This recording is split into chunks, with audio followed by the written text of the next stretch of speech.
बीड जिल्ह्यामधील सरपंच संतोष देशमुख यांच्या हत्याकांड प्रकरणाला आज 6 दिवस झाले. अजूनही मुख्य आरोपी सुदर्शन गुळे या हत्या व अपहरण प्रकरणातील जो आहे त्याला अटक झाली नाही.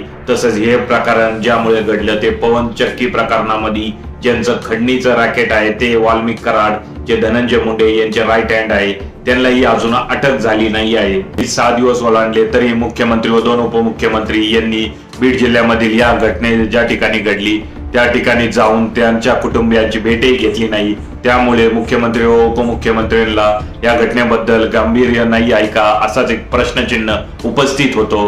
बीडचा बिहार ज्यांच्यामुळे झाला ते धनंजय मुंडे पुन्हा या सरकारमध्ये संभाव्य मंत्री होऊ शकतात आणि त्यामुळेच कदाचित सरकार या प्रकरणामध्ये जास्त लक्ष देत नाही अशीच एक जनभावना बीड जिल्ह्यामध्ये निर्माण झाली आहे.